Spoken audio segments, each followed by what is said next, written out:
Entonces es muy importante que conozcamos el contexto. ¿A cuántos alguna vez les han mandado un mensaje y uno lo mira y dice, pero ¿y este? ¿Qué se piensa este? Este se va a enterar.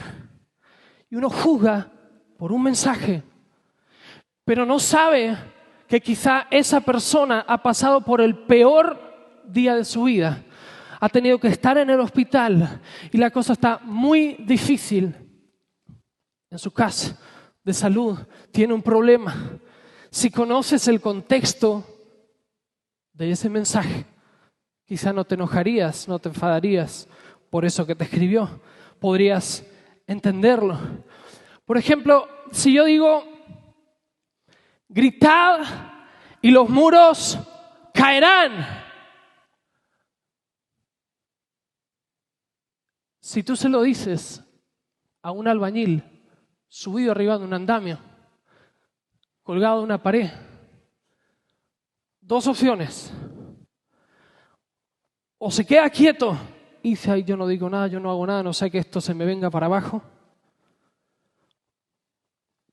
O salgo corriendo, algo hace. Pero si tú le dices a una persona de repente, tienes que gritar y los muros van a caer.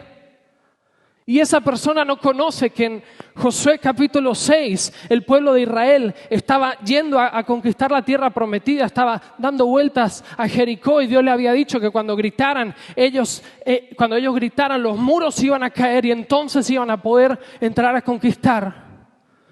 Para el albañil, si yo le digo grita y los muros se van a caer, eso es algo malo. Sin embargo, para el pueblo de Israel eso era algo bueno, porque eso significaba que iban a entrar a la tierra prometida, que iban a conquistar. Ahora, después de que cayeron los muros, ¿y ahora qué? ¿Qué pasó después de que los muros cayeron? Tuvieron que pelear. Porque fue muy bonito dar vueltas alrededor y decir, bueno, Dios nos va a dar la tierra prometida solamente por dar vueltas. Y quizás los otros desde la muralla los mirarían, los insultarían, los escupirían, yo no sé qué hicieron el enemigo, pero ellos solamente daban vueltas, irían conversando, ¿no? ¿Te acuerdas? ¿Viste el partido? El Barça ganó el otro día 5-0, qué tremendo Messi, no, sí, la verdad que sí, aunque la verdad es que el Barça últimamente está muy mal, y ellos iban dando vueltas. Y dijeron, qué fácil, vamos a dar vueltas y vamos solamente con gritar, los muros se van a caer. ¿Te imaginas que yo digo, grita y tus cuentas se van a llenar de dinero?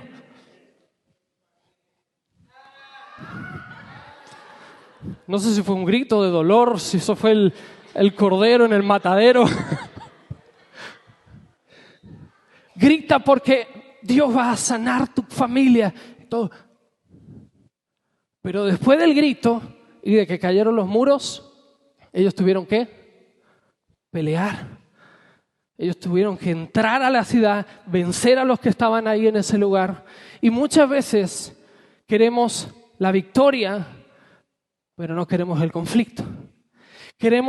Dice la Biblia, somos más que vencedores. Pero para ser vencedor necesitas una batalla que ganar. Si no tienes una batalla, ¿cómo vas a ser vencedor? Pero a veces queremos ser vencedores sin tener una batalla. ¿Por qué te digo esto? Porque es muy importante que conozcamos el contexto donde se dicen las cosas. Por ejemplo, hoy alguno puede haber hablado con un familiar y haberle dicho, no, mira, hoy no puedo quedar porque hoy voy a la iglesia. Y todos entendemos, ¿cierto? Hoy voy a la iglesia. Pero si tú le hablaras a un creyente de la iglesia del tiempo de los apóstoles y le dices, ¿vas a ir a la iglesia? Se quedaría como diciendo, ¿cómo si voy a ir? Yo eso es lo que soy. Yo soy iglesia. Y hoy tú eres iglesia. Pero nosotros en el contexto podemos entender a qué nos referimos. Si yo hablo de adoración, tú tienes un pensamiento, tienes una idea, un concepto. Tú piensas en esto. Nada más. Nada bastará, Señor. Solo tú. Y ese es nuestro pensamiento de adoración. Pero si tú fueras a Pablo y le dijeras, no, hoy llegué tarde, me perdí la adoración, pero he llegado a la palabra, al mensaje, al sermón, a la prédica, como lo quieras llamar. He llegado al mensaje, me perdí la adoración. El apóstol Pablo te miraría como diciendo, ¿qué? Que te perdiste la adoración, pero llegaste a la palabra. Porque para el apóstol Pablo no era lo que es para nosotros.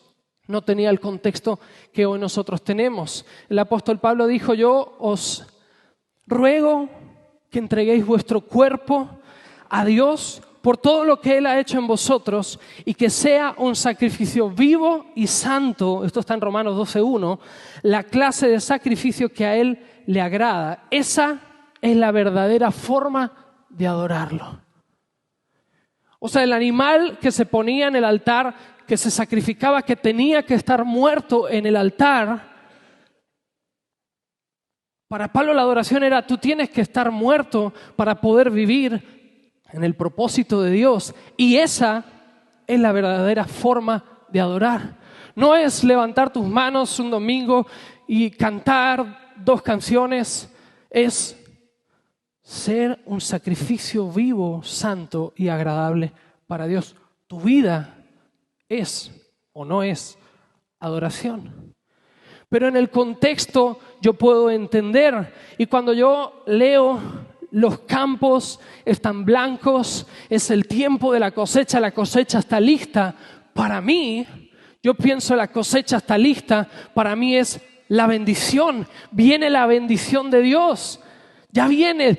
Yo digo, la cosecha está lista. Vosotros pensáis que todavía falta, pero yo os digo que la cosecha está lista. Para mí, yo pienso, he labrado la tierra, he sembrado la semilla, he regado la tierra, he sido paciente, he esperado y ahora viene el tiempo de la cosecha. Ahora, por fin, ha sido duro, pero viene el tiempo de la cosecha. Para mí la cosecha es la bendición de Dios. Ahora viene el tiempo para que yo disfrute de la cosecha, ¿cierto? Eso es lo que yo pienso. Es como cuando yo escucho los muros se caen. Yo digo, gloria a Dios, voy a tener una victoria. O cuando escucho, viene un rompimiento, gloria a Dios, viene la bendición, la cosecha, yo escucho, viene la bendición para mi vida. Pero cuando yo me voy al contexto, cuando yo pienso, y como yo no soy un agricultor, quizá por allá me puedan decir mejor, cuando llega el tiempo de la cosecha, es el tiempo más duro. Ahora ya nadie aplaude. Es el tiempo más difícil. El tiempo de la cosecha es el tiempo en el que el agricultor se levanta más temprano y en el que se acuesta más tarde.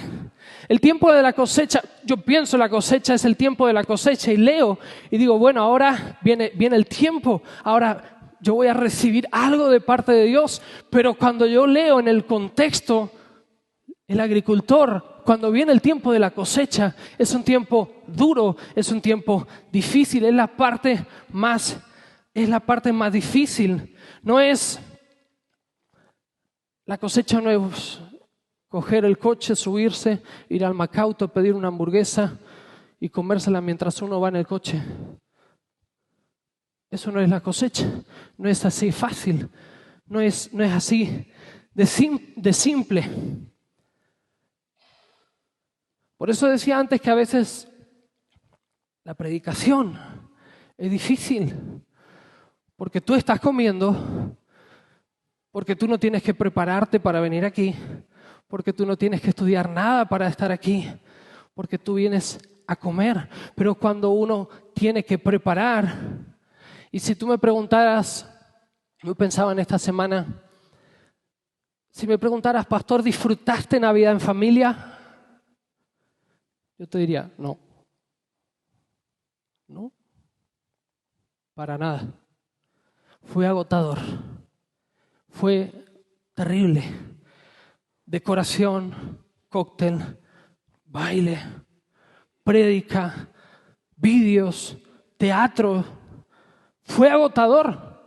No disfruté, pero ahora estoy disfrutando del resultado. Ahora estoy disfrutando del resultado. Entonces la cosecha no es lo más fácil. La cosecha no es fácil. Ahora vamos al resultado, al contexto de lo que estaba pasando en aquel momento. Jesús tenía que pasar por Samaria.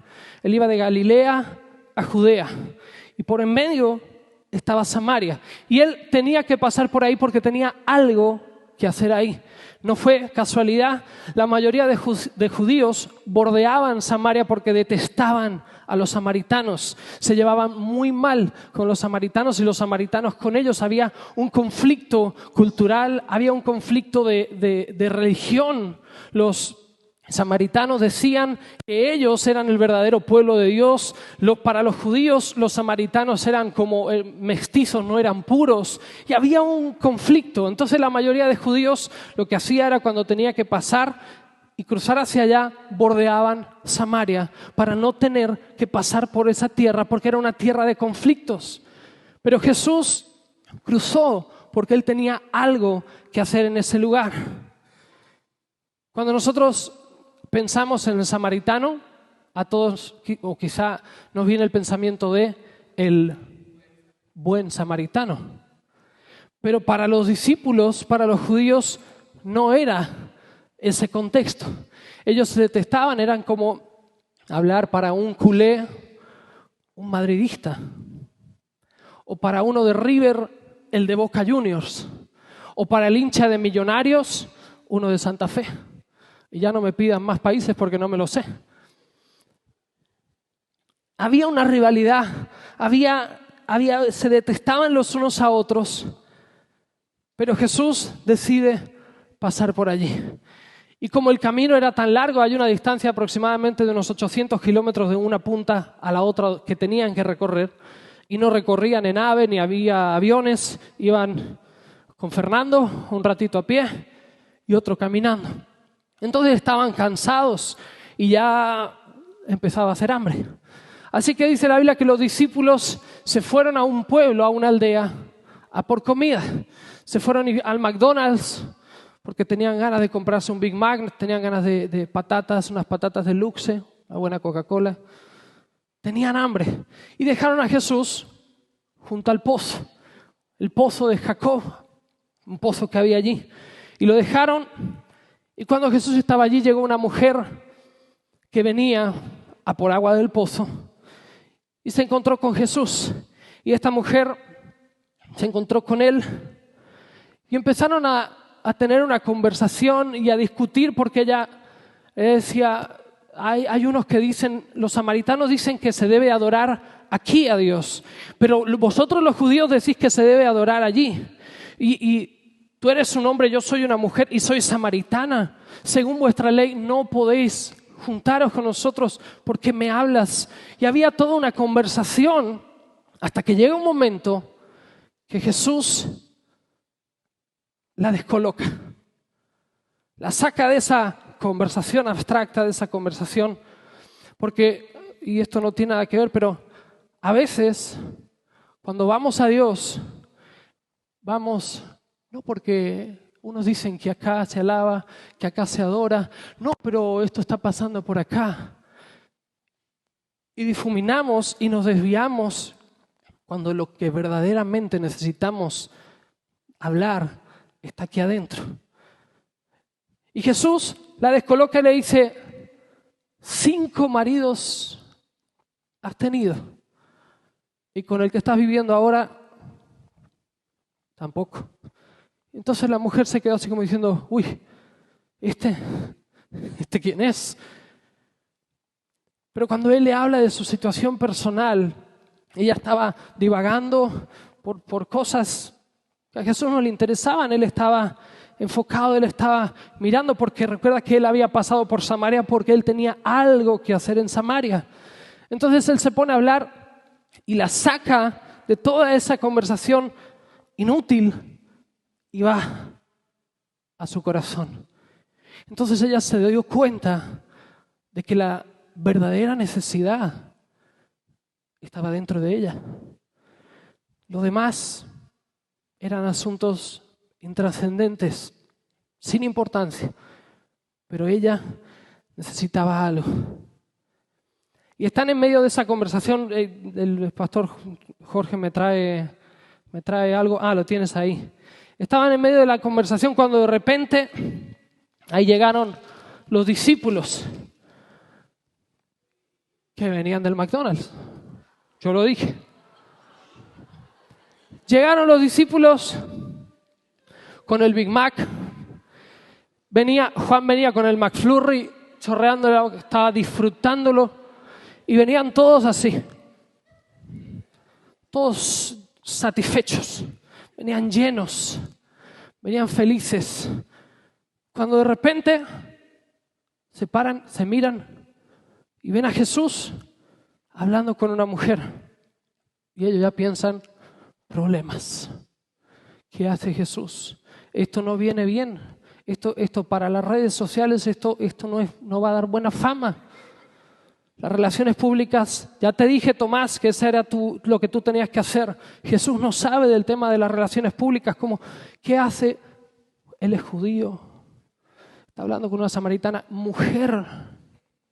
Y yo pienso quizá se había corrido tanto la voz que hasta los discípulos sabían que 5 maridos había tenido y que el que tenía no era de marido tampoco, que no se había casado.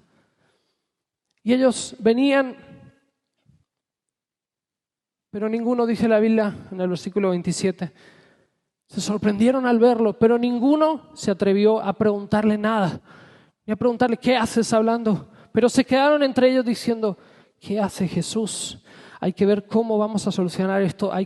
Hagamos una cosa, tú distraes a la mujer, yo me llevo a Jesús porque esto hay que tratar, porque como vengan los samaritanos aquí se va a armar un problema, algo tenemos que hacer. Y entre ellos estaban hablando, tratando de solucionarlo. Y la mujer, mientras ellos estaban ahí pensando en tonterías con sus compras del McDonald's, esta mujer le pide agua a Jesús. Pero Jesús le pide agua a ella. Y él le dice, si tú supieras el agua que yo tengo para darte, si tú supieras que el agua que yo puedo darte es un agua que va a saciarte. Ahora vuelvo contigo. Si tú supieras el agua que yo tengo para darte, que satisfaría la necesidad que has estado buscando en Antonio, Paco, Juan, Cristian, ¿cómo se llamaba el quinto? Esteban. Y el sexto ni lo sé porque eran tantos que perdí la cuenta. Si tú supieras que el agua que yo tengo para darte va a saciarte. Si tú supieras que el agua que yo tengo va a darte vida. Ya no vas a tener que buscar otro cubo con el que llenar el vacío de tu corazón. Y ella no entendía nada. Decía, Jesús, pero si ni siquiera tienes un cubo para coger el agua del pozo. Y esto no lo dice la Biblia, lo pienso yo. Dice Jesús, mientras ella le decía eso, él estaba pensando, yo estoy viendo un cubo. Yo estoy viendo un cubo que voy a llenar de ese agua de vida, porque yo quiero llevar de esa agua a Samaria. Yo quiero hacer que esa agua viva entre en los samaritanos y yo estoy viendo ahí un cubo.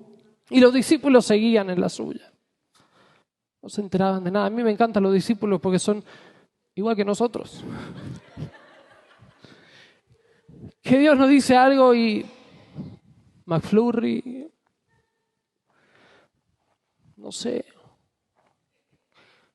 con pepinillo. Y Jesús está diciendo algo y no nos enteramos. Los discípulos estaban así. El caso es que la mujer se va. La mujer quedó tan en shock que se fue, dice la Biblia, que dejó la jarra, se fue al pueblo, se fue a donde estaban los samaritanos, porque ella dijo, yo tengo que contar lo que me ha pasado, la gente tiene que saber lo que me ha pasado. Y ella se fue a contarlo. Y mientras ella fue a la ciudad a contarle eso, los discípulos, que no entendían nada, le dicen,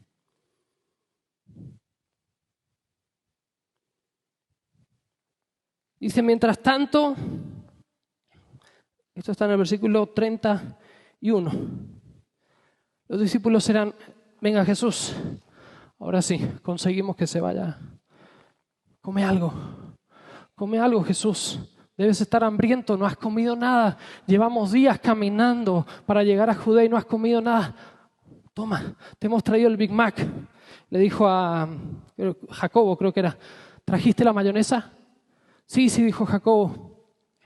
Jesús, te hemos traído sin pepinillo porque sabemos que a ti el pepinillo no te gusta. Y ellos estaban, come Jesús, come. Y Jesús le responde, yo tengo una comida que vosotros no sabéis. Mi comida es hacer la voluntad del que me envió. Mi comida es hacer la voluntad del que me envió y terminar su obra. Y ellos, Jesús, tienes que comer. Y cuando él le dijo, yo tengo una comida que vosotros no sabéis, yo me imagino que se quedaron diciendo, fuimos hasta el pueblo a por comida. ¿Será que pidió un globo?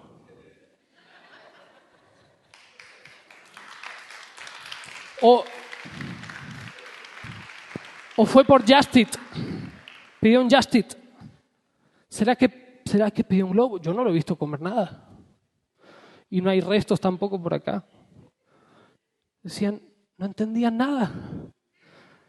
Ellos dicen, esto está en la Biblia, ellos dijeron, ¿será que alguien le trajo de comer? Y Jesús dijo, mi comida es hacer la voluntad del que me envió y cumplir su obra. Y después dice, ¿no decís vosotros que faltan 4 meses para la siega? De cierto os digo, alzad vuestros ojos y mirad los campos, porque la cosecha está lista. Ya tenemos el contexto. ¿Sí? ¿Estás conmigo? Los discípulos, y R con la comida y come, Jesús, que comas algo, que hemos ido por el Big Mac, que salió 5 euros, que estaban discutiendo ahí que comiera y Jesús, saca eso, porque yo estoy haciendo algo, yo estoy trabajando en algo, yo estoy enfocado en algo, mi comida es hacer la voluntad del que me envió, yo tengo un propósito y para eso vine a Samaria, no me importa la comida. Muchas veces estamos tan centrados en lo que no tenemos, en lo que no hemos obtenido, en lo que no alcanzamos, que nos perdemos la cosecha. Jesús estaba enfocado en la cosecha. Jesús estaba enfocado en su trabajo. Él dijo, comed vosotros, que yo voy a cosechar. Comed vosotros, yo voy a cosechar. Adolescentes y jóvenes, vuestros amigos no van a entender. Hay cosas que no van a entender. Que coman, vosotros estáis cosechando. Que coman, que vayan de fiesta, que hagan lo que quieran. Vosotros estáis cosechando porque tenéis un propósito que cumplir. Iglesia, hay un propósito que cumplir. Mientras la gente piensa en comida y en su Happy Meal, como los discípulos, nosotros tenemos que ser entendidos. La cosecha está lista. Jesús estaba enfocado. Yo tengo que estar enfocado. No puedo distraerme. Tengo que estar enfocado. Algunos siguen esperando la bendición de Dios y ya Dios te la ha dado, pero no está recogiendo la cosecha y el fruto se va a pudrir. Si yo no recojo la cosecha, el fruto se pudre. Él dijo, la cosecha está lista. La cosecha está aquí. La cosecha está aquí. Muchos habéis venido hoy a comer palabra de Dios y eso está bien. Y yo me esfuerzo cada día que tengo que subir a este lugar por darte una comida que tenga sabor, que tenga sazón, que te vayas a tu casa satisfecho, que no te vayas con hambre. Pero yo me pregunto, ¿cuánto tiempo más vas a venir solamente a comer? ¿Cuánto tiempo más vas a venir solamente a comer? ¿No estás listo para cosechar algo de Dios? ¿No estás listo para ver a Dios hacer algo a través de ti? ¿No estás listo para la cosecha? Los discípulos estaban pensando en la comida y preocupados por Jesús, porque Él comiera. Jesús estaba enfocado. Él sabía que había venido a hacer algo a Samaria y no se dejó distraer. El trabajo que hacemos no es en vano. El trabajo que hacen los helpers cada mañana, que hace la plataforma Cleaning durante la semana. El sábado pasado tuve una reunión con el equipo de Cleaning. Yo les decía, a veces tomamos esto como algo insignificante, pero no os dais cuenta que es tan importante lo que vosotros hacéis como lo que yo hago. Es tan importante porque si la iglesia no está limpia, si tú entras al baño y el baño está sucio, cuando vuelvas a sentarte no vas a estar escuchándome a mí, vas a estar dando de vueltas y vas a estar pensando, esta gente no limpia, son sucios, o vas a estar pensando cualquier cosa si te encuentras un chicle en la silla. Por eso es tan importante lo que hace cafetería, lo que hace los helpers, lo que hace comparte. Cada cosa que se hace en este lugar para Dios es igual de importante. De nada serviría que yo esté aquí y te dé una palabra si todo lo demás no funciona. Yo quiero que le des un aplauso a los que sirven, a los que entienden y están cosechando, a los que saben que es tiempo de cosecha. Que todo el trabajo que se ha hecho en estos meses ha venido muchísima gente a la iglesia y esa es una cosecha tuya. Esa es una cosecha de cada helper que le da la bienvenida, de Conéctate que lo recibe, de los pastores que lo ministran. Es una cosecha de la iglesia. Pero yo tengo que ser entendido, tengo que saber que estoy en un tiempo de cosecha. Entonces Él dijo, ¿no decís vosotros que faltan 4 meses para la cosecha? Estoy terminando, 5 minutos. ¿No decís vosotros que faltan 4 meses para la cosecha? Yo os digo, alzad vuestros ojos y mirad, porque los campos están maduros para la cosecha. Y conmigo, ya viene. Y yo me imagino a los discípulos decir, sí, Señor, está bien lo de la cosecha, pero come algo, Señor, que... No. Alzad vuestros ojos y mirad, porque la cosecha está lista. La cosecha está lista. ¿Recuerdas qué fue lo que hizo la mujer después de que habló con Jesús? ¿Se fue? ¿Dónde se fue? A Samaria. ¿A hacer qué? Fue a contarles. La mujer fue y le dijo, he conocido a un hombre. Y yo me imagino, sí. ¡Qué novedad! ¿Quién ha sido esta vez? ¿Cómo se llama? No, este hombre es diferente. Este hombre me ha dicho, dice la Biblia, me ha dicho todo lo que he hecho. Jesús lo único que le había dicho es 5 maridos has tenido y el que con el que vives no es. Pero eso impactó y ella fue. Y dijeron, no entendemos, no sabemos nada, pero vamos. Y estos hombres la acompañaron, dice la Biblia, y la siguieron. Y se fueron con ella. Y cuando ellos estaban volviendo a donde estaba Jesús, Jesús le dijo, ¿no decís vosotros que faltan 4 meses para la cosecha? Y aquí yo os digo, alzad vuestros ojos y mirad, porque la cosecha está lista. ¿Qué estaban ellos viendo?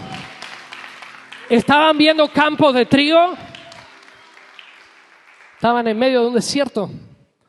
Estaban ellos viendo todo un campo, estaban viendo la bendición. Es más, cuando ellos miraron, habrán dicho, Jesús, ahora necesitamos despachar a los samaritanos y ahora nos sigues contando de la cosecha. No estáis entendiendo. Levantar la vista, porque ahí viene la cosecha. Ahí viene la cosecha. Y ellos seguían pensando, esos son problemas. El Señor me dijo esta mañana, si el diablo puede impedir que reconozcas tu cosecha, va a impedir que la recojas. Si Él logra impedir que tú reconozcas la cosecha. Cuando ellos levantaron la mirada, ellos no vieron campos. Ellos no vieron bendición. Ellos vieron el pueblo al que detestaban. Ellos vieron problemas. A veces nuestra cosecha viene en medio de un problema. Por eso, aunque estés pasando por la peor situación, es más, te digo, si estás pasando por el peor infierno de tu vida, la cosecha está lista. Pero ¿saben qué pasa? Que a veces somos como los discípulos y no entendemos nada. Y decimos, ¿por qué tengo que pasar por acá y por acá y por aquí? Y otra vez y otra vez. Porque no estás siendo capaz de ver la cosecha en medio del problema. ¿Por qué la mujer había tenido uno, otro? Porque ella no se había dado cuenta de la necesidad. El problema no era allá, el problema era acá. Alzad vuestros ojos y mirad, porque la cosecha está lista. Hay algo que tienes que cosechar en tu enfermedad, en tu problema familiar, en tu problema económico. Hay algo que vas a cosechar. Pero si el enemigo consigue que estés pensando en las patatas de Luxe, aprovecho, tenía hambre. Si el diablo te mantiene mirando la bolsa del McDonald's, no vas a poder ver la cosecha. Si el diablo consigue, iglesia, mantenerte pensando en por qué no llego, por qué no alcanzo, por qué esto, por qué aquello, y a veces andamos así. Jesús dijo, alza tus ojos y mira, la cosecha está lista. La cosecha está lista.